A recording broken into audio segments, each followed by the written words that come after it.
வணக்கம். விடுதலை ராஜேந்திரன். செப்டம்பர் 17ஆம் நாள் பெரியார் பிறந்தநாள் அன்று கடலூரில் 3 காவலர்கள் தங்களுடைய சொந்த தனிப்பட்ட முறையில் பெரியார் கொள்கையின் மீது உள்ள பற்று காரணமாக மாலை அணிவித்திருக்கிறார்கள். அதன் காரணமாக அவர்கள் இப்போது காவல்துறை அதிகாரிகளால் தண்டிக்கப்பட்டு கள்ளக்குறிச்சிக்கு பணியிட மாற்றம் செய்யப்பட்டு இருக்கிறார்கள்.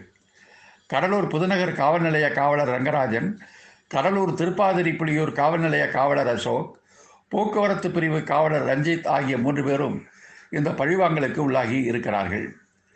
அரசியல் தலைவர்கள் பலரும் இதற்கு கடும் கண்டனத்தை தெரிவித்து இருக்கிறார்கள். இதற்கு பிறகு விழுப்புரம் சரக டிஐஜி எழிலரசன் என்பவர் செய்தியாளர்களிடம் பேசுகையில் சில விளக்கங்களை கூற முன்வந்திருக்கிறார். பெரியாரும் மரியாதைக்கு உரியவர்தான். இந்த 3 பேரும் பெரியார் சிலைக்கு மாலை அணிவித்ததற்காகவோ மரியாதை செலுத்தியதற்காகவோ பணியிட மாற்றம் செய்யப்படவில்லை. அதையும் தாண்டி வேறு சில செயல்களில் ஈடுபட்டதாலேயே பணியிட மாற்றம் செய்வதற்கான கட்டாயம் ஏற்பட்டது என்று அவர் கூறியிருக்கிறார். இந்த விளக்கத்தில் கெஞ்சித்தும் நியாயம் இல்லை. வேறு சில செயல்களில் ஈடுபட்டார்கள் என்றால் எந்த செயல்களில் ஈடுபட்டார்கள்? அதுவும் பெரியார் சிலைக்கு மாலை அணிவித்த இந்த 3 பேர் மட்டும்தான் கடலூரில் இந்த முறைகேடான செயல்களில் ஈடுபட்டார்களா? சொல்லப்போனால் இதில் 2 பேர் காவல்துறையை சார்ந்தவர்கள், ஒருவர் போக்குவரத்து பிரிவை சேர்ந்த காவலர். 3 பேரும் ஒட்டுமொத்தமாக ஒரே நேரத்தில் பணியிட மாற்றம் செய்யப்பட்டதற்கு பெரியார் சிலைக்கு மாலை அணிவித்தார்கள் என்ற காரணத்தை தவிர வேறு என்ன காரணம் இருக்க முடியும்? புதிதாக கற்பனைகளாக சில விளக்கங்களை சொல்லிக் கொண்டிருப்பதில் யாரும் நம்ப போவது கிடையாது. பெரியார் தமிழகத்தில் மதிக்கப்படக்கூடிய ஒரு தலைவர்.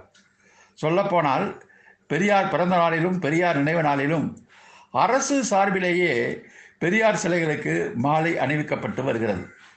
பெரியாருடைய இறுதி நிகழ்ச்சிகள் கூட அரசு மரியாதையோடு அடக்கம் செய்யப்பட்டது என்பதுதான் வரலாறு.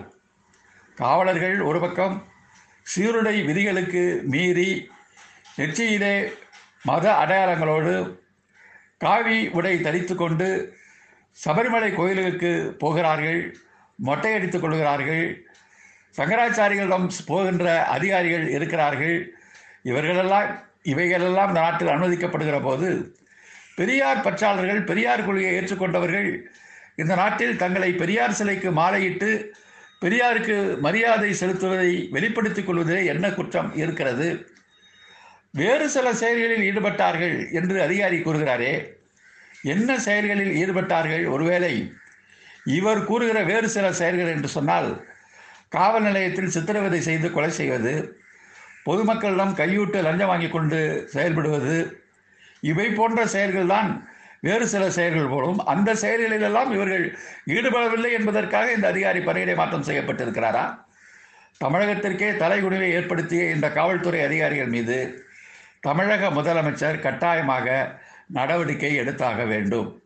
தமிழ்நாட்டில் நடப்பது அகில இந்திய அதிமுகவின் ஆட்சியா அல்லது மனுதர்ம காவிகளின் ஆட்சியா என்ற கேள்வியை முதலமைச்சரை நோக்கி மக்கள் எழுப்ப வேண்டிய நிலைக்கு முதலமைச்சர் தள்ளிவிடக்கூடாது என்று எச்சரிக்க விரும்புகிறோம்.